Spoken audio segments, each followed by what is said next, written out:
মধু লীলা আস্বাদন করব অগ্রদ্বীপের গোপীনাথ। লক্ষ্য করব লীলার মধ্যে তত্ত্ব কি রয়েছে, তত্ত্ব কি রয়েছে, কি এর জীব শিক্ষা রয়েছে, সকলে গুরুচরণ আশ্রয় করে আস্বাদন করব। লীলার সূত্রপাত্রা দেখুন, লীলাটা কোথা থেকে শুরু হয়েছে। আমাদের এই কলিযুগের ভগবান সাক্ষাৎ শ্রীকৃষ্ণ চৈতন্য মহাপ্রভু, তিনি জীবের মঙ্গলার্থে, জীবের কল্যাণার্থে, জীবের হিতার্থে মাত্র 24 বৎসর বয়সে সন্ন্যাস ধর্ম গ্রহণ করেছিলেন। লক্ষ্য করুন, মাত্র 24 বৎসর বয়সে সন্ন্যাস ধর্ম গ্রহণ করেছিলেন, আর 48 বৎসর বয়সে তিনি লীলা সম্বরণ করেছিলেন। তাহলে 24 বৎসর কাটিয়েছেন শ্রীধাম নবদ্বীপে। আর যে 24 বৎসর, ওই 24 বৎসরের মধ্যে তিনি 12 বৎসর গম্ভীরায় বসে বিভিন্ন ভক্তের বদন থেকে কৃষ্ণ কথা হরিকথা আস্বাদন করেছেন, আর 12 বৎসর তিনি তীর্থে তীর্থে ভ্রমণ করে কাটিয়েছেন। তাই লীলার সূত্রপাত্র এখান থেকেই করব। সেই শ্রীক্ষেত্র পরিধামী জগবন্ধু জগন্নাথের মন্দিরে আমার গৌরাঙ্গ মহাপ্রভু অপলক দৃষ্টিতে জগবন্ধু জগন্নাথকে দর্শন করছে। লক্ষ্য করুন, জগন্নাথের মন্দিরে দাঁড়িয়ে আজ আমার গৌরহরি জগন্নাথকে দর্শন করছে অপলক দৃষ্টিতে। পাশে যত ভক্তবৃন্দ ছিলেন তারা সবাই দেখে বলে, প্রভু কে কাকে দর্শন করে গো, কে কাকে দর্শন করে? ও হে দয়াময়, মন্দিরে যিনি বসে রয়েছেন উনি হলেন আমাদের অচল জগন্নাথ, আর তুমি আমাদের কাছে একেবারে সচল জগন্নাথ। হরি বল, হরি বল। আজি জগন্নাথ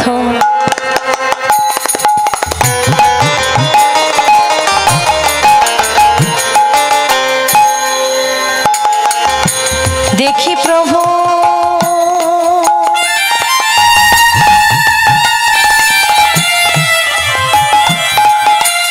প্রিয় ভক্ত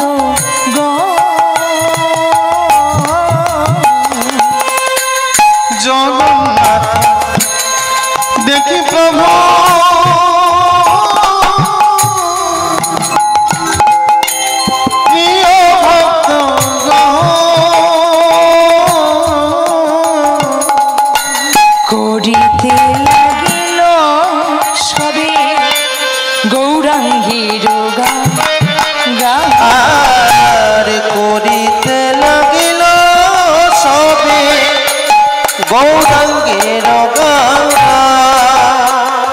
সকল ভক্তবৃন্দ গৌরাঙ্গের জয় গুণগান করছে।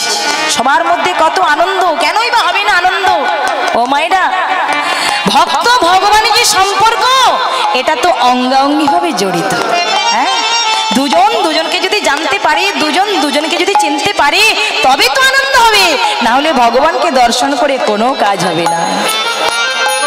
আজি কি আনন্দ নীলাচলে, কি আনন্দ নীলাচলে, কি আনন্দ নীলাচলে, আজি কি আনন্দ নীলাচলে।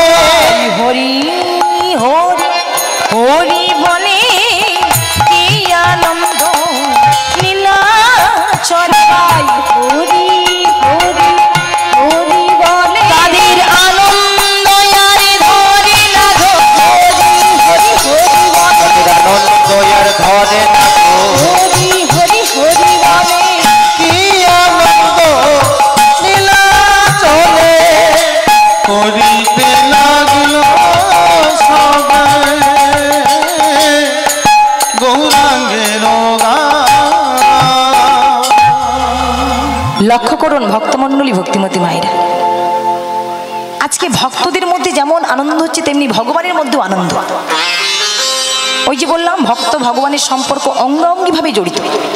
দুজন দুজনকে যদি জানতে পারে, দুজন দুজনকে যদি চিনতে পারে, তবে আনন্দ হবে, না হলে ভগবানকে দর্শন করে কোনো কাজ হবে না, কোনো কাজ হবে না। বলুন তো বাবা, ভগবান কৃষ্ণচন্দ্রকে বিদুর দর্শন করতে, আবার সেই ভগবান কৃষ্ণচন্দ্রকে দুর্যোধন দর্শন করতে, তাহলে বলুন দুজনের দর্শন কি এক ছিল? ও মায়েরা, ভগবানকে দুর্যোধন দর্শন করতেন, বিদুর দর্শন করতেন, তাহলে বলুন দুজনের দর্শন কি এক ছিল? না, দুজনের দর্শন কখনো এক ছিল না বাবা, দুজনের দর্শন ছিল দূর। দুর্যোধন যখন ভগবানকে দর্শন করতেন তখন তার মধ্যে ক্রোধ সৃষ্টি হতো, অহংকার সৃষ্টি হতো, আর সেই কৃষ্ণকে যখন বিদুর দর্শন করতেন তখন ভক্তির নয়ন থেকে দদ্দরিত ধারা, ভক্তির নয়ন থেকে দদ্দরিত ধারা বয়ে যেত। তাহলে ভেবে দেখুন, ভগবান স্থির, ভগবান স্থির, তিনি পরিবর্তন হচ্ছেন না, শুধু আমাদের দেখার দৃষ্টিভঙ্গিটা পরিবর্তন হয়ে যায়। হে ভক্তমণ্ডলী, ভক্তিমতী মায়েরা, আমরা যে যেমন ভাব নিয়ে তাকে দর্শন করব, যে যেমন ভাব নিয়ে তার পূজা অর্চনা করব, তিনি আমাদের কাছে সেই মতোই ধরা দেবেন। এদিকে অগ্রদ্বীপের মাটি থেকে একজন ভক্ত গুটি গুটি পায়ে হেঁটে এসেছে প্রভুর চরণে শরণে নেওয়ার জন্য, প্রভুর সঙ্গী হওয়ার জন্য। সেই ভক্তের নাম ছিল গোবিন্দ ঘোষ। ওই অগ্রদ্বীপের মাটি থেকে এসেছে মা, কিন্তু এত ভিড় জমে গেছে, ওই ভক্ত সবার সামনে নয়, একেবারে সবার পেছনে দাঁড়িয়েছে। সবার পেছনে দাঁড়িয়ে দাঁড়িয়ে নয়ন জলে বক্ষ পাশে কেঁদে কেঁদে বলে, ওগো গৌর হরি, আমি এসেছি হে প্রভু তোমার চরণে শরণ লইব বলে দয়া, শরণ লইব বলে আমি এসেছি হে প্রভু। গৌর হরি,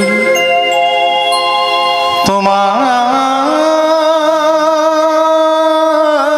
মনে কত আশা নিয়ে, চরণে, মনে কত বাসনা নিয়ে তোমার চরণে এসেছি ঠাকুর। শরণ লইব গৌর হরি বলে দয়া, শরণ লইব বলে।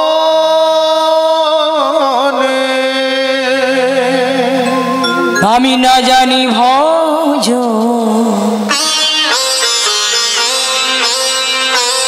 আমিও ভাজ লহিয়া রে তুলে, আমি না জানি ভজ, আমি তোমার ভজন জানি না, আমিও ভাজ সাধনও জানি না, লোহে আমারে তুলে। আমি এসেছি হে প্রভু তোমার চরণে শরণ লইব বলে দয়া, শরণ লইব বলে। আমি এসেছি হে প্রভু। গৌর হরি,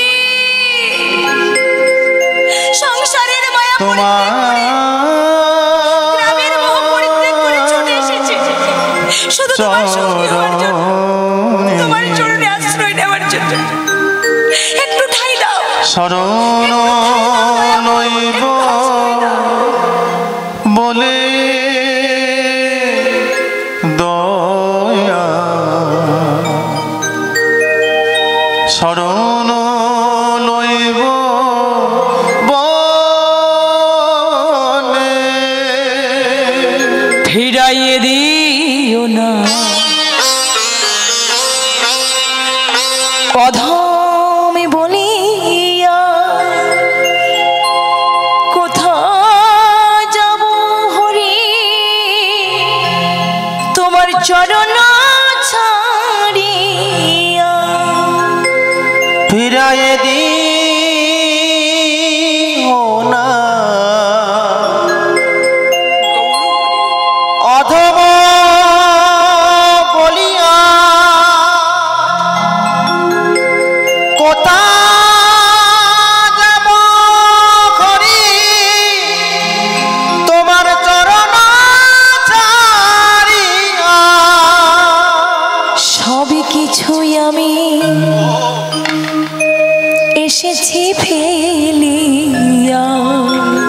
সব কিছু আমি এসেছি ফেলিয়া, সব কিছু আমি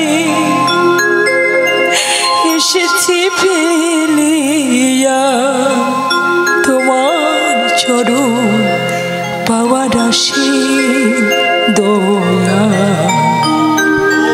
শরণ লইব বলে।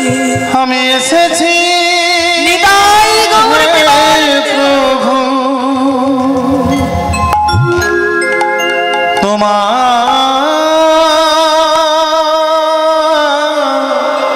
চরণে শরণ লইব বলে দয়া, শরণ লইব বলে। শিশুর নেহারি লক্ষ্য মাতৃস্তন পানি, মাতালের স্ত্রীর লক্ষ্য মদিরা সন্ধানে, সতী খুঁজে পুঁজিবারও পতির চরণ, কোলোটার লক্ষ্যই কিসে পড়ো মন, বানরের লক্ষ্যই ফলের বাগানে, শকুনের লক্ষ্যই দুর্ভাগানের সন্ধানে, শ্রীগালের লক্ষ্যই মৃত দেহ করে টানাটানি, নিন্দুকের লক্ষ্যই পরনিন্দা জানি, পণ্ডিতের লক্ষ্যই তর্ক উপার্জন, আর প্রকৃত ভক্তের লক্ষ্য হয় শ্রীহরির চরণ। হরিবল হরিবল। ভক্ত ভগবানের চরণ ছাড়া আর অন্য কিছু আশা করে না, অন্য কিছু চাই না। কিন্তু আজকে ওই ভক্ত সংসারের মায়া পরিত্যাগ করে ছুটে এসেছে গৌরের চরণে শরণে নেওয়ার জন্য, সঙ্গী হওয়ার জন্য। সবার পেছনে দাঁড়িয়ে দাঁড়িয়ে নয়ন জলে বক্ষ ভাসে কাঁদছে। ভগবান থাকতে পারলেন না। ও মায়েরা, ভগবান এই জগতে মাত্র দুটো বস্তু সহ্য করতে পারেন না, মাত্র দুটো। এক হলো কোনো জীবের অহংকার, আরেক হলো কোনো ভক্তের নয়ন বাড়ি। দেখুন, জীবের অহংকার সহ্য করতে পারেন না বলে ভগবানের আরেক নাম হলো দর্পহারী শ্রী মধুসূদন। নামটা অর্জুন রেখেছে, কারণ তিনি অর্জুনের দর্প চূর্ণ করেছিলেন। অপরদিকে তিনি ভক্তের নয়ন বাড়িও সইতে পারে না। ভক্ত যদি ভগবানকে ডাকার মতো ডাকতে পারে, ভক্তের ডাক যদি সঠিক হয়, ডাকের মধ্যে যদি ভক্তি থাকে, ডাকের মধ্যে যদি পবিত্রতা থাকে, তিনি যে ক্ষুদ্র পিপীলিকা ডাকও শুনতে পায়। ওই ভক্তজন যখন সবার পেছনে দাঁড়িয়ে দাঁড়িয়ে নয়ন জলে বক্ষ ভাসে কাঁদছে, গৌরহরি আর থাকতে পারল না, তাড়াতাড়ি করে এসেছে। সেই জিজ্ঞাসা করছি, কি নাম তোমার? বলো, কি নাম তোমার? এভাবে সবার পেছনে দাঁড়িয়েছো কেন? তুমি কাঁদছো কেন? বলো, কি হয়েছে? তুমি কোথা থেকে এসেছো? বলুন তো বাবা। যিনি সমগ্র জীবের নামকরণ দাতা, তিনি ওই ভক্তের নাম জানেন না, তা কি কখনো হতে পারে? তিনি সবই জানেন, সবই বোঝেন, শুধু ভক্তকে একটু পরীক্ষা করে নিতে চাইছে, দেখি তুমি আমায় কতখানি ভালোবাসো। বলো, কি নাম তোমার? আগে দয়াময়, আমার নাম গোবিন্দ ঘোষ।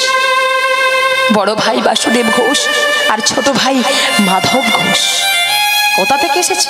আগে প্রভু, ওই অগ্রদ্বীপের মাটি থেকে এসেছে। কি জন্য এসেছে? কি যে বলো না দয়াময়, সংসারের মায়া পরিত্যাগ করে, গ্রামের মায়া পরিত্যাগ করে ছুটে এসেছি শুধু তোমার সঙ্গী হওয়ার জন্য, তোমার ভক্ত হওয়ার জন্য, তোমার চরণে নিজেকে নিবেদন করে দেওয়ার জন্য এসেছি প্রভু। আমি সারা জীবন তোমার সঙ্গী হয়ে থাকতে চাই, তোমার ভক্ত হয়ে থাকতে চাই, তোমার নাম গুণ কীর্তন করে জীবনটা কাটিয়ে দিতে চাই। না না গোবিন্দ, না, আমার ভক্ত হতে যেও না। আমার ভক্ত হতে হলে তাকে জীবনে অনেক দুঃখ কষ্ট জ্বালা যন্ত্রণা সহ্য করতে হবে। তুমি কি পারবে? তুমি কি পারবে জ্বালা যন্ত্রণা সহ্য করতে? ভক্ত নয়ন জলে বক্ষ ভাসে কেঁদে কেঁদে বলে, পারবো পারবো প্রভু, সমস্ত দুঃখ কষ্ট জ্বালা যন্ত্রণা আমি হাসি মুখে সইতে পারবো, কিন্তু দয়াময় কোনো কিছুর বিনিময়ে আমি তোমার নাম ছাড়তে পারবো না। নিতাই গৌর প্রেমানন্দে। হরি বল হরি বল। লক্ষ্য করুন বাবা, আজকে গোবিন্দ ঘোষকে দর্শন করে গৌরের সেই পূরবের কথা স্মরণ হল। তারপরে লীলা, যে তারপর যুগে এই গোবিন্দ ঘোষ ছিল রাধারানীর একজন সখী, নাম ছিল রণতুঙ্গা দেবী। রাধারানীর কাছে সামান্য একটুখানি অপরাধ করেছিল মা, সামান্য একটুখানি অপরাধ। যখন রাসমঞ্চে রাস নৃত্য হচ্ছিল, খুব মন দিয়ে শুনবেন মায়েরা, অপরাধটা কি করেছিল, কেন তাকে এই যুগে গোবিন্দ ঘোষ হয়ে আসতে হলো? রাধারানীর একজন সখী, কেন তুই এই যুগে কলিযুগে গোবিন্দ ঘোষ হইলেন? অপরাধটা শুন। যখন রাসমঞ্চে রাস নৃত্য হচ্ছিল, যত গোপী তত কৃষ্ণ, যত গোপী তত কৃষ্ণ। যখন রাস নৃত্য হচ্ছিল তখন সকল গোপীদের মধ্যে অহংকার এলো। আহা হা হা, বধূ আমাদের ভীষণ ভালোবাসে, আমাদের ভীষণ ভালোবাসে, তাই আমাদের সবাইকে নিয়ে নৃত্য করছে। লক্ষ্য করুন, যেই না অহংকার এলো, গোবিন্দ সকল গোপীদের সঙ্গ পরিত্যাগ করে শুধুমাত্র রাধারানীকে নিয়ে অন্তর্ধান হয়ে গেল। গোপীদের সঙ্গ পরিত্যাগ করে রাধারানীকে নিয়ে অন্তর্ধান হয়ে গেলেন। রাধারানী চিন্তা করলেন, বাবা বাবা, রাসমঞ্চে এত গোপী থাকতে থাকতে বধূ যখন আজকে আমাকে কাছে নিয়েছে, তাহলে বধূ সব থেকে বেশি আমাকে ভালোবাসে।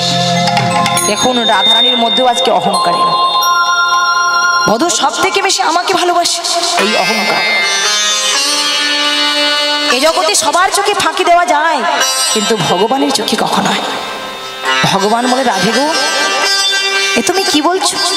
তুমি হলে ভক্তি স্বরূপিণী,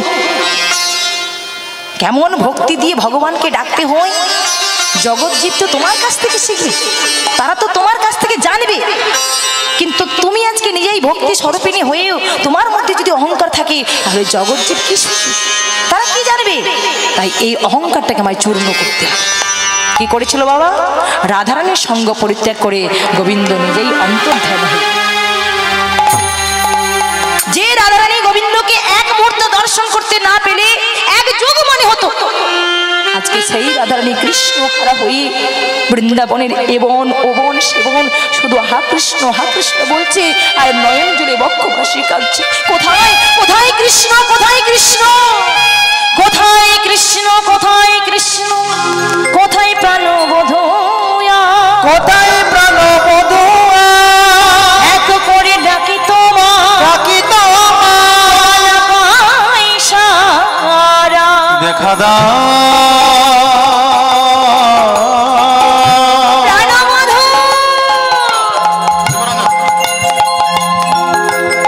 দেখা দাও, দেখা দাও, প্রাণবোধ একবার দেখো। দেখা দাও, ওগো প্রাণবধূয়া, দেখা দাও, দেখা দাও প্রাণবধূ, কোথায় আছে একবার দেখা দাও। যখন নয়ন জলে বক্ষবাসী কাঁদছে, সকল সখীরা এসে সান্ত্বনা দিচ্ছে, রাধে কাঁদিস না, কাঁদিস না, অমন করে চোখের জল ফেলিস না, একটু ধৈর্য ধর, অমন করে কাঁদিস না রাধে, একটু ধৈর্য ধর।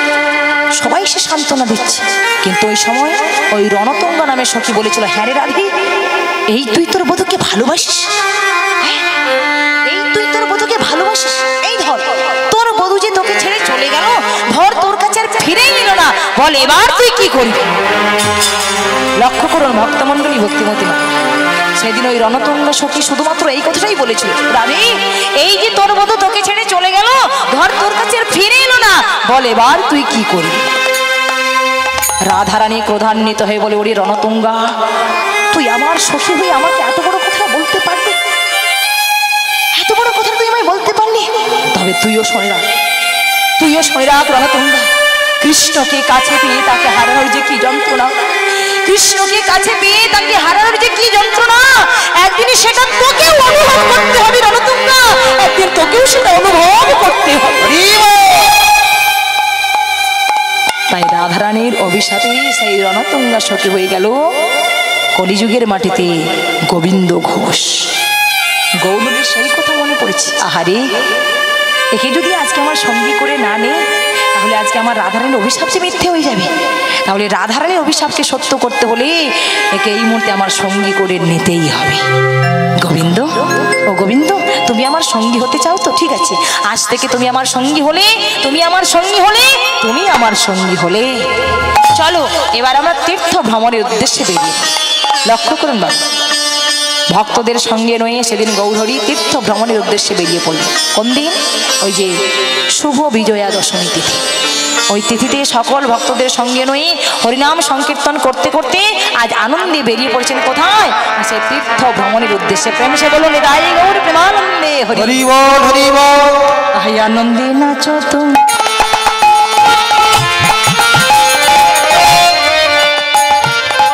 সঙ্গীতে ভকত গৌর কিশোর আজ আনন্দে নাচ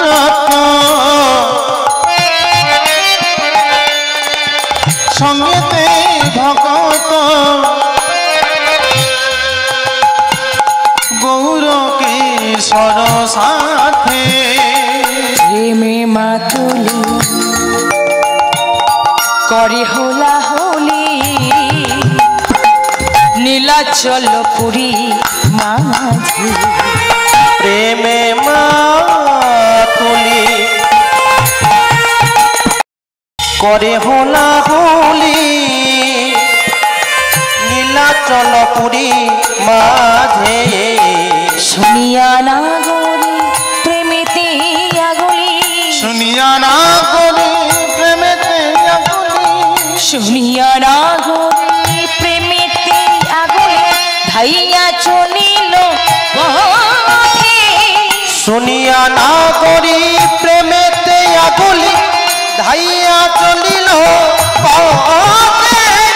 হেইয়া গৌরে পড়িল ফাপড়ে দূরেতে দাঁড়াই দেখে আর হেরিয়া গৌরে পড়িয়া ফাপড়ে দূরেতে দাঁড়াই দেখে তারা দূরেতে দাঁড়াই তারা দূরেতে দাঁড়াই তারা দূরেতে দাঁড়াই তারা দূরেতে দাঁড়াই বসে অপরূপ রূপ গোরা দূরেতে দাঁড়াই দেখে অপরূপ রূপ গোরা এমন কবিত কবু দেখে না অপরূপ কবু দেখি নাই অপরূপ রূপ গোরা দূরেতে দাঁড়ায়ে দেখে হেইয়া গৌরে পড়িল পাপড়ি দূরেতে দাঁড়ায়ে দেখে। এই যে তোমার মধ্যে কিছু বাসনা আছে? না না তোমাকেই বলছি, বলো কিছু বাসনা আছে কি? মায়ের আপনার ওদিকে তাকাচ্ছেন কেন? রাধে রাধে। গৌরী গোবিন্দ ঘোষকে ডেকে বলছে, ও গোবিন্দ তোমার মধ্যে কিছু বাসনা আছে? বলো বলো কি বাসনা আছে? কি মায়েরা বলুন, বাসনা আছে আপনাদের মধ্যে? আছে বাবা? হ্যাঁ, আমরা সংসারী মানুষ তো, আমাদের সবার মধ্যে বাসনা রয়েছে, সবার মধ্যে কামনা বাসনা রয়েছে। দেখুন ভক্তমণ্ডলী, ভক্তিমতী মায়েরা, ঠাকুর মন্দিরে প্রবেশ করলে ঠাকুরের প্রণাম মন্ত্র বলি না, কিন্তু কামনা বাসনা বলতে ছাড়ি না, তাই না? কামনা বাসনা বলতে আমরা ছাড়ি না। প্রভু গো বাড়ি দাও, গাড়ি দাও, মেয়েটার যেন ভালো ঘর থেকে বিয়ে হয়, ছেলেটার যেন একটা ভালো চাকরি হয়, ব্যবসা বাণিজ্য যেন ঠিকঠাক চলে, হ্যাঁ টাকা পয়সা যেন ভালো উপার্জন করতে পারি, অনেক অনেক কামনা বাসনা করে। কিন্তু একটা কথা মনে রাখবেন বাবা, আপন ইচ্ছায় জীব কোটি বাঞ্ছা করে, কৃষ্ণ নাহি দিলে জীবের বাঞ্ছা নাহি। হরি বল হরি বল। আমরা অনেক কামনা বাসনা করতেই পারি, কিন্তু যিনি কামনা বাসনা পূরণ করবার মালিক তিনি যদি মনে করেন তবে আমাদের সবার বাসনা পূর্ণ হবে, না হলে সারা জীবন শুধু বাসনা করাটাই সার। হরি বল হরি বল। যদি উনার ইচ্ছে তবে বাসনা পূর্ণ হবে। আপনারা রাবণের ভাই কুম্ভকর্ণের নাম শুনেছেন কখনো? পেছনের দিকেও মায়েরা, কুম্ভকর্ণ নাম শুনেছেন? যে 6 মাস ঘুমতো, 6 মাস জেগে থাকতো। ওই কুম্ভকর্ণ 1000 বছর ধরে তপস্যা করছে, আর মনে মনে শুধু বাসনা করে রেখেছে, ব্রহ্মাজি যখন আমাকে বর দিতে আসবে না, আমি ইন্দ্রাসন চাই। কি চাইবে? ইন্দ্রাসন, মানে সে দেবতাদের রাজা হতে চায়, এটা তার বাসনা। এবার 1000 বছর পরে যখন ব্রহ্মাজি এলেন বর দেওয়ার জন্য, বলো বৎস তুমি কি বর চাও? আমি তোমার সাধনায় সন্তুষ্ট হয়েছি, বলো তুমি কি বর চাও? দেখুন তিনি সবেমাত্র বলতে যাবেন যে আমি ইন্দ্রাসন চাই, কিন্তু এটা তো ভগবান চাইছেন না। ভগবান তো এটা চান না। এটা বলবার আগে ভগবান কি করলেন? মা সরস্বতী দেবীকে পাঠিয়ে দিলেন। আর মা সরস্বতী দেবী এসে যেই না তার জিহ্বাতে ভর করে গেল, সঙ্গে সঙ্গে তার জিহ্বা থেকে বেরিয়ে গেল, আমি নিদ্রাসন চাই। তিনি বলেন তথাস্তু। তাহলে ভেবে দেখুন বাবা, চাওয়ার কথা তার ইন্দ্রাসন, কিন্তু ভগবানের ইচ্ছে হলো না বলে চেয়ে বসলো আজকে নিদ্রাসন। তাহলে হে ভক্তমণ্ডলী, ভক্তিমতী মায়েরা, আমরা অনেক কামনা বাসনা করে থাকি, অনেক। ঠাকুর ঘরে প্রবেশ করলে আমাদের চাওয়া পাওয়ার অভাব থাকে না, বিরাম থাকে না, কিন্তু মনে রাখবেন, মাথায় রাখবেন, এই কামনা বাসনা যিনি পূরণ করবার মালিক, তিনি যদি মনে করেন তবে আমার আপনার সবার বাসনা পূর্ণ হবে, না হলে সারা জীবন শুধু বাসনা করাটাই সাধ হবে। নিতাই গৌর হরি। হরি বল, হরি বল। বলো গোবিন্দ, তোমার মধ্যে কি বাসনা আছে? বলে আছে প্রভু, আছে। ভক্ত বলছে আমার মধ্যে বাসনা আছে, তবেই বাড়ি গাড়ি চাই না, টাকা পয়সা চাই না, বিষয় সম্পত্তি চাই না, আমার মনে শুধু একটাই বাসনা। সেটা কি জানো দয়াময়? আমার ভরসা মনে আমি যাব বৃন্দাবনে, মুখে বলবো রাধা নাম। আমার ভরসা মনে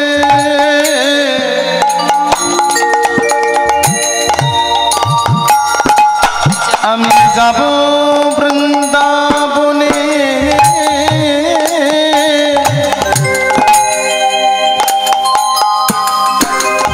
মুখে বলবো রাধা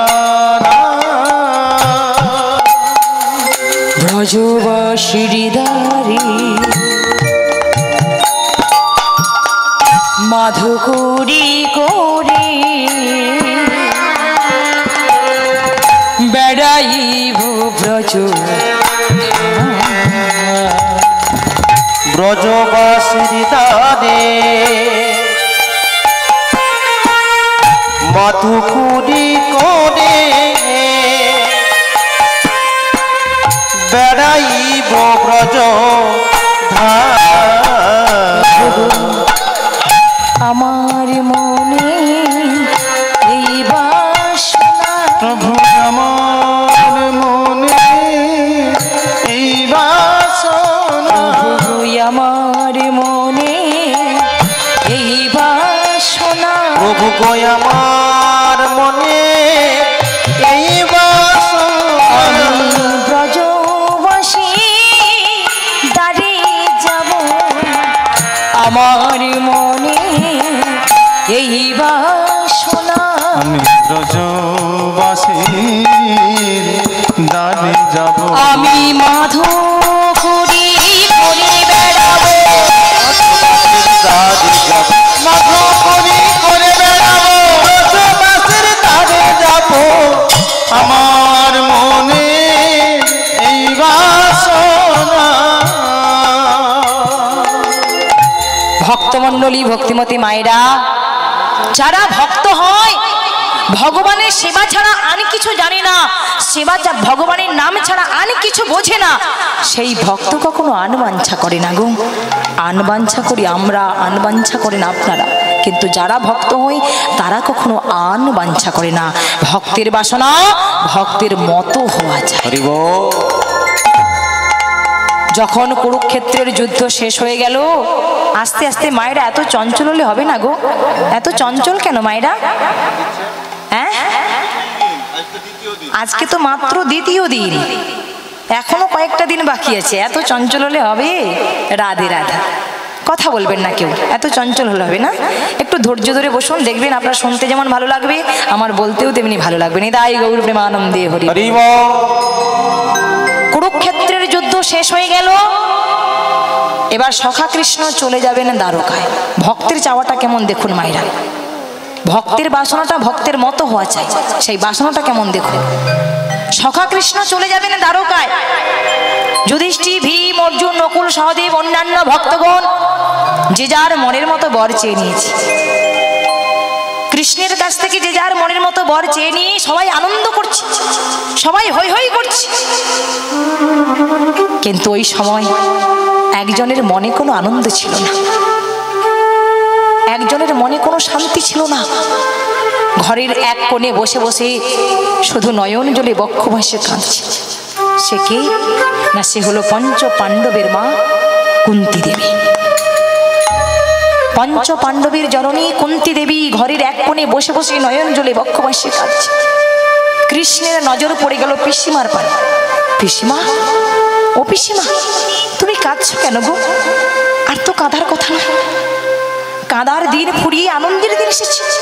দেখছো না সবাই যে যার মতো বর চেয়ে নিয়ে কত আনন্দ করছে, কত হৈ হৈ করছে, কত উল্লাস করছে। আর আনন্দের দিনে তুমি কাঁদছো কেন বলো? তোমার চোখে জল কেন? তুমি কি আমার কাছে কিছু নেবে না? বলো না পিসিমা, আমার কাছে কিছু বর চাইবে না? আজ আমি কৃষ্ণ তোমায় কথা দিলাম, পিসিমা গো, তুমি আমার কাছে যে বর চাইবে আমি তোমাকে সেই বর দেব। বলো পিসিমা, আমার কাছে কি বর চাও? কৃষ্ণ, হরে কৃষ্ণ, আজ আমি তোর কাছে যে বর চাইব তুই পারবি না, তুই পারবি না আমায় সেই বর দিতে। কি বলছো পিসি? এ তুমি কি বলছো? এত কষ্টের পর শান্তি ফিরিয়ে আনলাম, এত দুঃখের পর একটু সুখ ফিরিয়ে আনলাম, আর আজকে তুমি এমন কি চাইবে আমি তোমায় সেটা দিতে পারবো না? তবুও বলো না পিসি, আমার কাছে কি বর চাও? আমি তোমায় কথা দিলাম, তুমি আমার কাছে যে বর চাইবে আমি তোমাকে সেই বর দেবো। বলো বলো পিসিমা, কি বর চাও? লক্ষ্য করুন ভক্তমণ্ডলী, ভক্তিমতী মায়েরা, সেদিন ভগবান কৃষ্ণ যখন বারবার করেছে একটা কথা বলছে, বলো পিসিমা কি বর চাও, কি বর চাও, কি বর চাও? তখন ওই কুন্তী দেবী বলেছিল, ওরে কৃষ্ণ, বর দিবি, বর দিবি, তবে এই বর দে বাবা, একটাই বর দে। পৃথিবীতে যত দুঃখ আছে, যত কষ্ট আছে, সবার দুঃখ সবার কষ্ট তুই আমায় প্রাণ ভরে দে কৃষ্ণ, তুই আমায় প্রাণ ভরে দে। পিসিমা,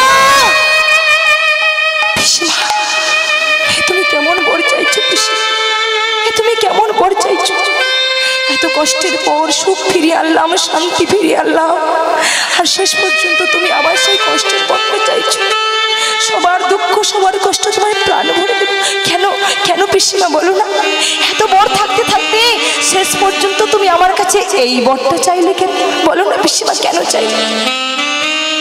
কুন্তী দেবী বলে, ওরে কৃষ্ণ, কেন চাইলাম জানিস বাবা?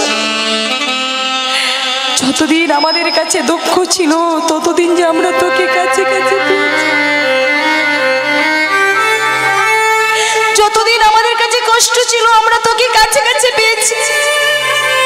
আজকে সেই কষ্টের দিন ফুরিয়ে যখন আনন্দের দিন এসেছে, দুঃখের দিন ফুরিয়ে যখন সুখের দিন এসেছে, ওরে ওরে সুখময় কৃষ্ণ, তুই যদি আমাদের ছেড়ে চলে যাস তাহলে এমন সুখের কি মূল্য আছে বল, কি মূল্য আছে? তাই বর যদি দিতে হয় এই বর দে, এই বর দে কৃষ্ণ। পৃথিবীতে যত দুঃখ আছে, যত কষ্ট আছে, সবার দুঃখ সবার কষ্ট তুই আমায় প্রাণ ভরে দে কৃষ্ণ, তুই আমায় প্রাণ। তাহলে ভেবে দেখুন বাবা, এই হলো ভক্তির ছাড়া, এই হলো ভক্তির বাসনা। ভক্ত জানে আমি জীবনে যত দুঃখ পাবো, যত কষ্ট পাবো, যত আঘাত পাবো, তত যে প্রাণ ভরে আমার গোবিন্দকে স্মরণ করতে পারবো, ভগবানকে ডাকতে পারবো। আর সুখে থাকলে ওহে সুখময় কৃষ্ণ, আমি যে তোমাকেই ভুলে যাবো না। তাই গৌর হরি। লক্ষ্য করুন বাবা, আজকে গৌর হরি এমনি করে এক এক সকল ভক্তের মনের বাসনা শ্রবণ করতে করতে এলো কোথায়? পূর্বস্থলী গ্রাম। পূর্বস্থলী গ্রামে এসেছি। যেই না গ্রামে এসেছি, এবার গোবিন্দ ঘোষকে ডেকে বলে, গোবিন্দ ঘোষ এক কাজ করো, পথের মাঝখানে আমরা দুটো দিন বিশ্রাম করব। এই যে আমার ভক্তরা যারা এসেছি, এই ভক্তদের জন্য তুমি একটু সেবার আয়োজন করো, সেবার ব্যবস্থা করো। লক্ষ্য করুন মায়েরা, যেই না এই কথা বলেছে, গোবিন্দ ঘোষ মাথায় হাত দিয়ে বসে পড়েছে, সর্বনাশ প্রভু, এত ভক্তের সেবার ব্যবস্থা হবে কি করে? তুমিও সন্ন্যাসী আর আমরাও তোমার চরণ স্মরণ করেছি, পদ অনুসরণ করেছি, আমরাও তো সন্ন্যাসী, আমরা তো বাড়ি থেকে কোনো টাকা পয়সা চাল ডাল বই আনি না যে এত ভক্তের সেবার আয়োজন করব। চিন্তা করো না, চিন্তা করো না গোবিন্দ ঘোষ, তুমি কি জানো না? না তুমি ভুলে গেছো? চলবে কিসে ভাবছো মিছে, তুমি ভাববার কে? যার ভাবনা সেই ভাবুক, তুমি ভাবো তা। হরি বল, হরি বল। দেখুন ভক্তমণ্ডলী, ভক্তিমতী মায়েরা, কথাটা আমরা জানি সকলে, কিন্তু মেনে চলি না। সকলে জানি যে চলবে কি সে ভাবছো মিছে, তুমি ভাববার কে, যার ভাবনা সেই ভাবুক, তুমি ভাবো তাকে। কথাটা জানি সকলে, কিন্তু মেনে চলি না।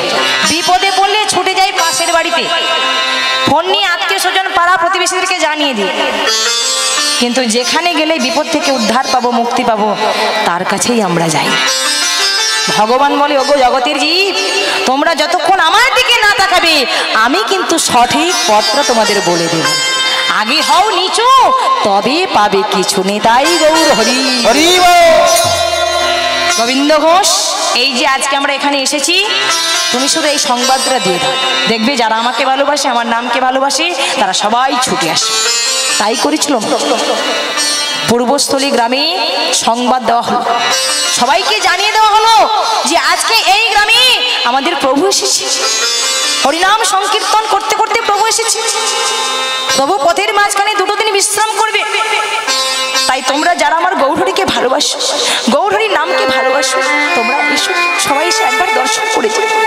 লক্ষ্য করুন মায়ের, সেদিন যারা আমার গৌরহরিকে ভালোবাসে, গৌরহরির নামকে যারা ভালোবাসে, তারা সবাই মিলে ছুটে এসেছে। এই দেখুন আজকে যেমন আপনারা ভালোবাসেন বলে, হরিনামকে ভালোবাসেন বলে, ভগবানের নামকে ভালোবাসেন বলে সংসারের অমূল্য সময় নষ্ট করে আজকের এই চৈতন্য স্মরণ মেলা এসেছে, তাই না? ভগবান চৈতন্যদেবকে স্মরণ করবার জন্য, তার নাম শ্রবণ করবার জন্য, প্রভুকে দর্শন করবার জন্য সবাই সংসারের অমূল্য সময় নষ্ট করে ছুটে এসেছে। তাই আজকে সকল ভক্তবৃন্দ যারা আমার গৌরহরিকে ভালোবাসে, সবাই মিলে সেবার সামগ্রী নিয়ে ছুটে এসেছে ওই পূর্বস্থলী গ্রামে। গোবিন্দ ঘোষকে ডেকে বলে, দেখো গোবিন্দ, তুমি না চিন্তা করেছিলে এত ভক্তের সেবা কি করে হবে? দেখো কত ভক্ত কত কিছু নিয়ে এসেছে, নাও এবার সেবার আয়োজন করো। সেবার আয়োজন করা হলো। প্রথমে গৌরহরি সেবা নিলেন, তারপরে সকল ভক্তবৃন্দ প্রসাদ পেলেন। প্রসাদ পাওয়ার পর গোবিন্দ ঘোষের কাছে হাত পেতে দাঁড়িয়েছে। কি চাইবার জন্য মায়েরা বলুন তো? সকলেই আপনারা জানেন, বলুন কি চেয়েছিল সেদিন? মুখশুদ্ধি। কই দাও, দাও গোবিন্দ, কই দাও। গোবিন্দ ঘোষ বলে, প্রভু এই তো সেবা নিলে, আবার কি দেব? এই তো সেবা নিলে, বারে সেবা নিলে, সেবার পর ওই মুখশুদ্ধি দিতে হয়, তা তুমি জানো না বুঝি? দাও মুখশুদ্ধি, দাও মুখশুদ্ধি। প্রভু মুখশুদ্ধি তো কোনো ভক্ত নিয়ে আসে, সে কি অন্যান্য ভক্তগণ না নিয়ে আসে তো কি হয়েছে? তুমি তো আমার ভক্ত, তুমি তো আমার সঙ্গী হয়েছো, নাও তুমি আমার জন্য এনে দাও, তুমি এনে দাও। ঠিক আছে প্রভু, একটু অপেক্ষা করো, আমি যাব এই নগরবাসীদের দ্বার থেকে মাধুপুরি করে নি, তারপর আমি তোমায় সেবা। ছুটে চললো গৌরহরির চরণে প্রণাম জানিয়ে, ছুটে চললো এই পূর্বস্থলী গ্রামে। আজ মুখশুদ্ধি মাগিবার তরে,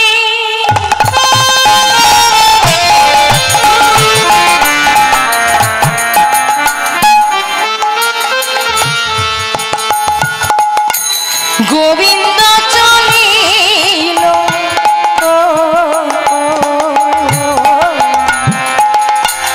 মুখশুদ্ধি মাগিবার তারে, চলিল চলিল চলিল চলিল, ওই দেখো গোবিন্দ চলিল। মুখশুদ্ধি মাগিবার তারে,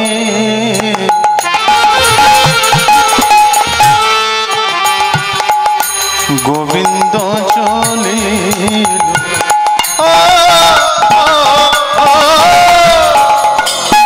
একটি হরি তো কি মাগিতে লাগে, একটি হরি তো কি মাগিতে লাগিল। একটি না না, একটা নিলে তো হবে না। ও মায়েরা, প্রভু কদিন বিশ্রাম নেবে গো? পথের মাঝখানে কদিন বিশ্রাম নেবে বলেছিল? দুটো দিন। তাহলে তো একটা নিলে হবে না, তাহলে আমার কটা নিতে হবে? দুইটি হরি তো কি মাগিতে লাগে, দুইটি হরি তো কি মাগিতে লাগিল।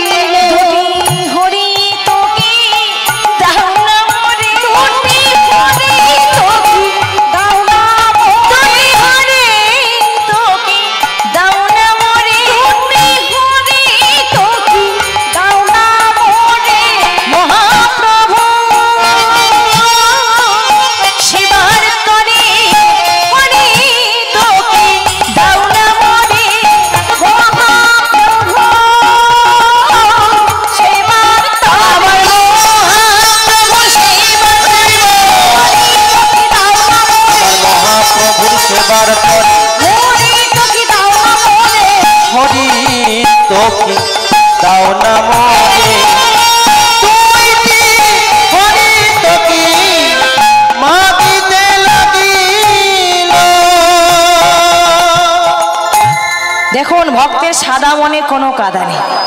ভক্ত চিন্তা করলো, প্রভু তো বলেছেন পথের মাঝখানে দুটো দিন বিশ্রাম করবে। আজকে উনি সেবা নিয়েছেন, আজকে আমার কাছে মুখশুদ্ধি চাইছে। আবার যখন কালকে সেবা নেবেন আবার তো মুখশুদ্ধি চাইবেন। ওই মুখশুদ্ধির জন্য, হরিতকের জন্য আবার আমাকে ওই গ্রামে যেতে হবে মাধুকরী করতে। তার চেয়ে আজকে যদি আমি কষ্ট করে দুটো হরিতকে মাধুকরী করি, আজকে একটা দেব, আর একটা আমার এই উত্তরীর মধ্যে সুন্দর করে বেঁধে রেখে দেবো। কালকে যখন সেবা করবার পর প্রভু আমার কাছে চাইবেন, তখন এখান থেকে খুলে আমি হরিতকে দিয়ে দেব। ভক্তের সাদা মনে কোনো কাদা নেই, একেবারে সরল মন নিয়ে দুটো হরিতকে মাধুকরী করলেন। একটাকে উত্তরের মধ্যে বেঁধে রাখলেন, আরেকটা হাতে নিয়ে ছুটে চললেন প্রভুর কাছে। গৌর হরি, গৌর হরি, দয়াময়, আসতে একটু বিলম্ব হয়ে গেল, মনে কিছু করো না। আসলে অতটা পথ যেতে আসতে সময় তো লাগবে, তাই একটু বিলম্ব হয়েছে। নাও প্রভু, আমি এনেছি, নাও মুখশুদ্ধি নাও, নাও তুমি সেবা করো। লক্ষ্য করুন ভক্তমণ্ডলী, ভক্তিমতী মা ওই হরিতকে হাতে নিয়ে গোবিন্দ ঘোষের বদন পানে তাকিয়ে থাকে। বললাম না, জগতে সবার চোখে ফাঁকি দেওয়া যায়, কিন্তু কখনো ভগবানের চোখে নয়। অন্তরে যা জানিলে হরি, এবার কহিলে চাতুরী করি। অন্তরে যা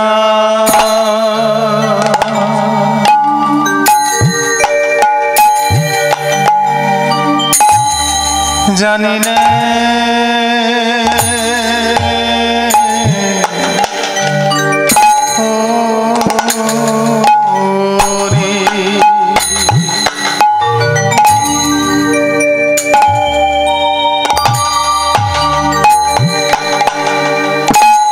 এবার কহি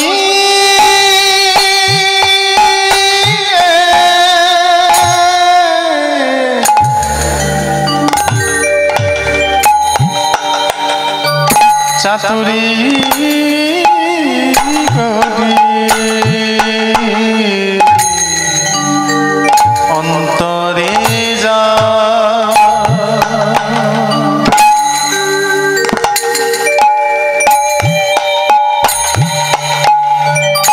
জানিলে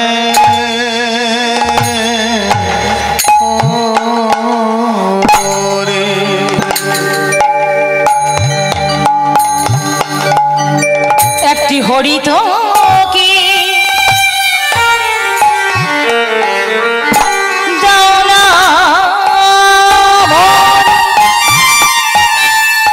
একটি হরিত কি দাও না রে, একটি হরিত কি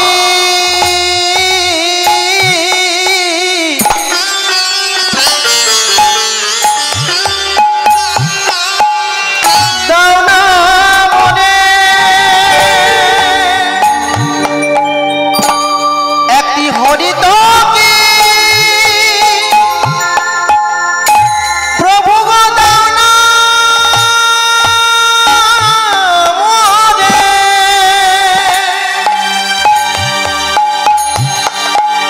ভজনে হব শেষে। অন্তরে যা নিতাই ওরে, এবার কহি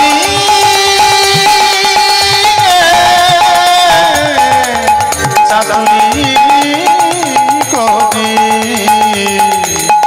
অন্তরে যা অন্তরে যা অন্তরে যা জানিলে